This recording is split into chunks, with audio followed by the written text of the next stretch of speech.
Hai guys, ketemu lagi sama gue Wisnu dan di video ke-10 ini gue mau ngerakit PC mini IPX lagi di budget 8 jutaan aja. Tapi teman-teman semua udah bisa dapat Intel Gen 12, RTX, dan super irit listrik juga. Dan BTW ini gue rakit semuanya pakai full komponen baru, jadi nggak ada komponen mixing secondnya sama sekali. Dan belinya di COC Komputer karena COC Komputer tuh udah provide atau nyediain semua update komponen barang-barang terbaru. Tapi kira-kira performanya bakalan jadi kayak gimana? Oke, nggak usah lama-lama, langsung aja, ini dia. Buat teman-teman semua yang mungkin lagi cari peripheral atau aksesoris untuk setup meja, kalian bisa langsung cek aja websitenya Pressplay ID. Di sini kalian bisa temuin berbagai peripheral keren dan elegan kayak mechanical keyboard, keycaps, switch, mouse, sampai desk mat dan desk shelf juga. Nah ini dia Rover 84 V4, salah satu keyboard andalan terbaik dari Pressplay dengan layout 75% yang dilengkapi dengan volume knob, PBT double shot keycaps, 5-pin hot swap switch dengan pilihan switch linear atau tactile, hingga 3-mode connection. Bisa Bluetooth, wireless dongle 2,4 GHz, dan kabel Type-C. Jadi buat teman-teman yang penasaran, langsung aja klik link marketplace dari e-commerce kesayangan kalian yang udah gue taruh di deskripsi.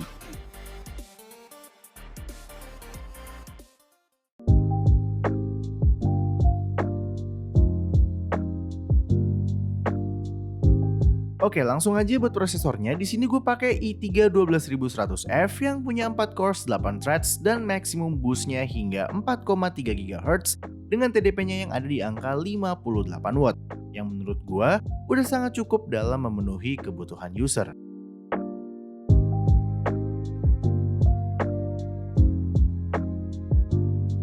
Untuk motherboardnya di sini gue ambil ASRock B660M ITX AC.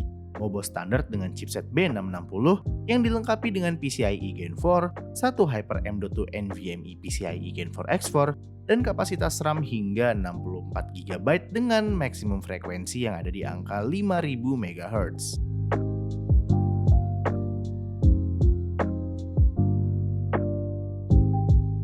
Sesuai dengan kebutuhan user yang nggak menuntut untuk mainin game-game yang terlalu berat, gue rasa Zotac RTX 3050 6GB GDDR6 single fan ini udah lebih dari cukup. GPU ini punya 2304 CUDA cores, boost clock 1470 MHz, dan TDP 70 Watt dengan minimum PSU 450 Watt aja.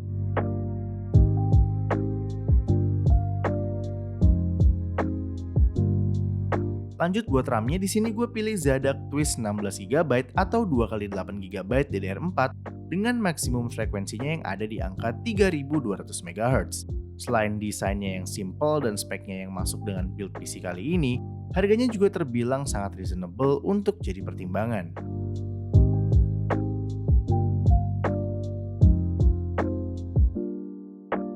Untuk install Windows dan aplikasi, gue ambil PNY CS2241 dengan total kapasitas storage 500GB.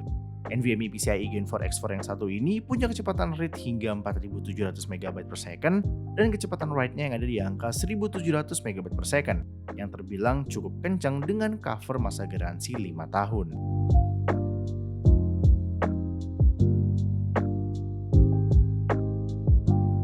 Walaupun spek dari build PC kali ini nggak terlalu mahal, untuk urusan kelistrikan tetap nggak boleh asal. Jadi untuk PSU-nya, gue ambil Fractal Design Anode SFX 450W dengan kabel Ultraflex dan sertifikasi Bronze 80+, yang juga udah di cover sama masa garansi resmi selama 3 tahun.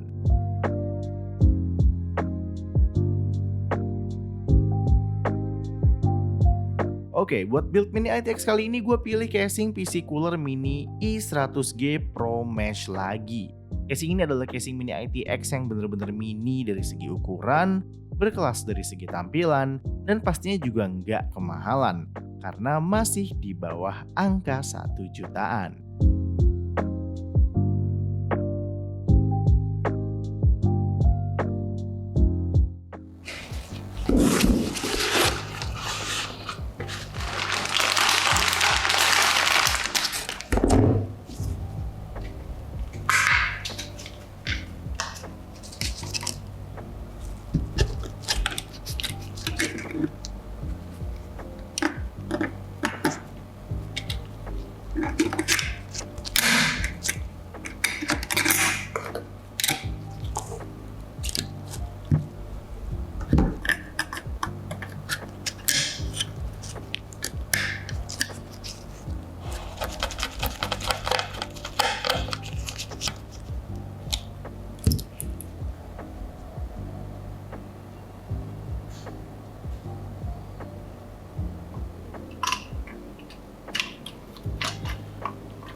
can't wait to see Willie's face when you slap the cuffs on him.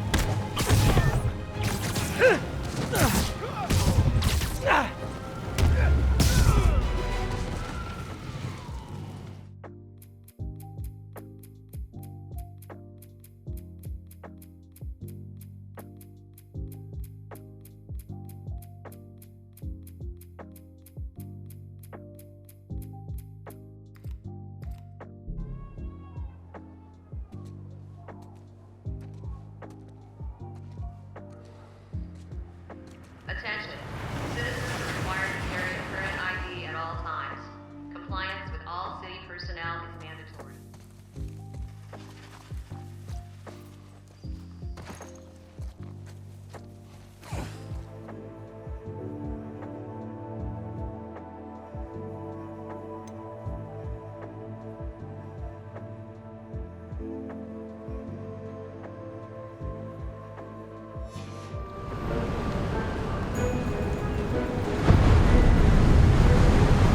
Where do you suppose your wife got the portkey that brought us here?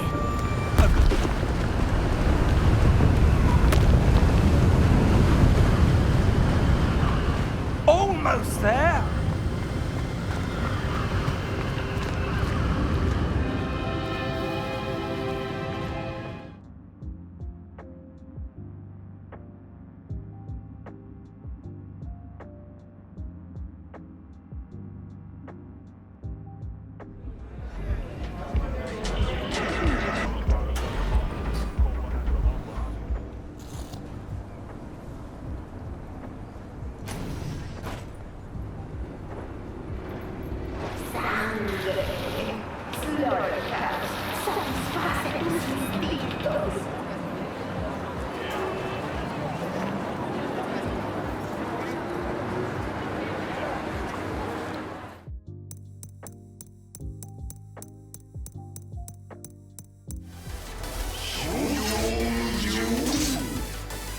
Round one.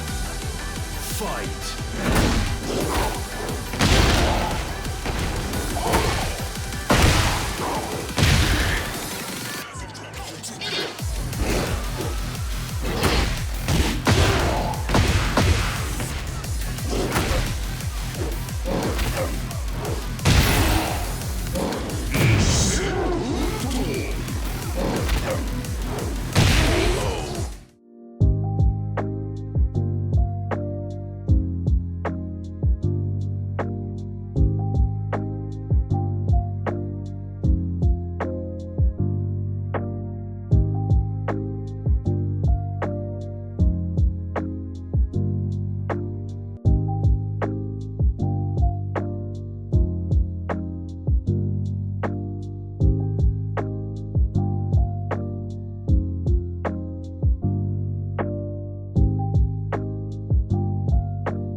Yap, sekarang kita masuk ke bagian price list atau harga komponen dan total rakitan yang kita butuhin di video ke-10 ini, dan kurang lebih ini dia.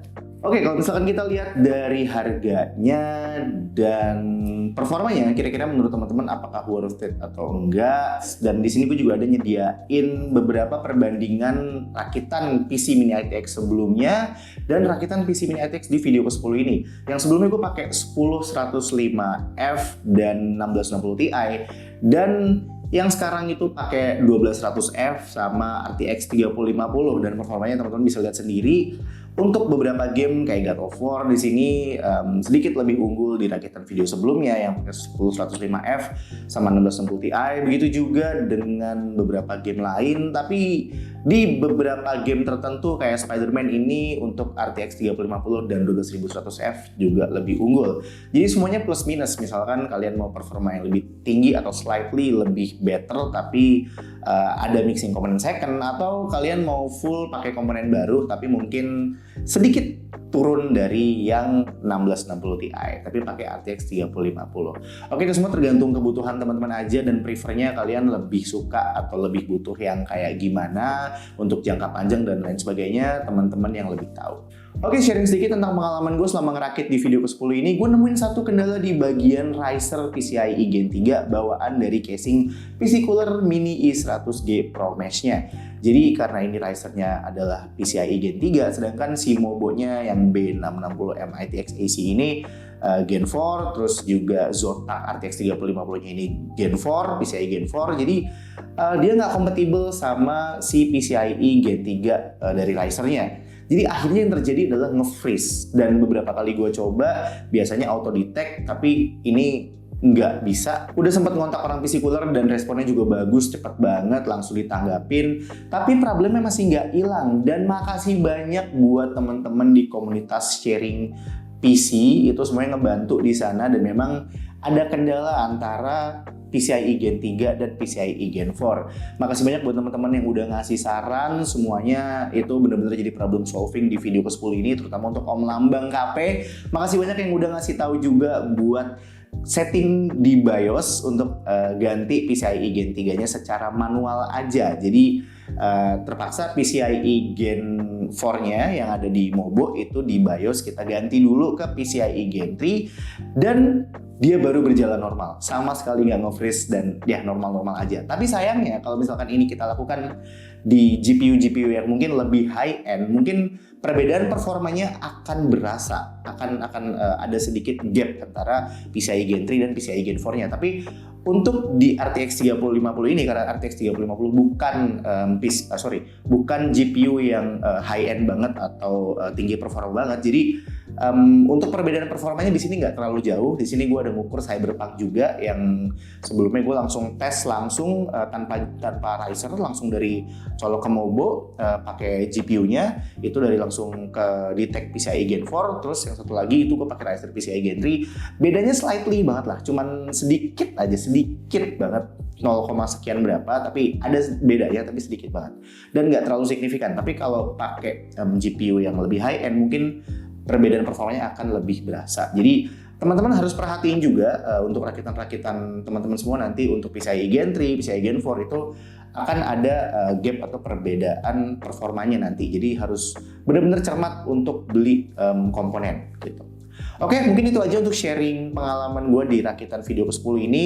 Ya seperti biasa, semoga video ke-10 ini tetap bisa jadi video yang pastinya baik, menarik, berguna, bermanfaat, dan bisa jadi referensi juga buat teman-teman semua. Dan jangan lupa tinggalin komentar atau pendapat teman-teman di kolom komentar terkait rakitan PC Mini ITX di video ke-10 ini. Kira-kira gimana? Kita sharing-sharing, kita diskusi di kolom komentar, karena gue juga masih butuh banyak belajar dari teman-teman semua. Like kalau suka, dislike kalau nggak suka. Gue Wisnu, dan sampai ketemu lagi di video-video selanjutnya.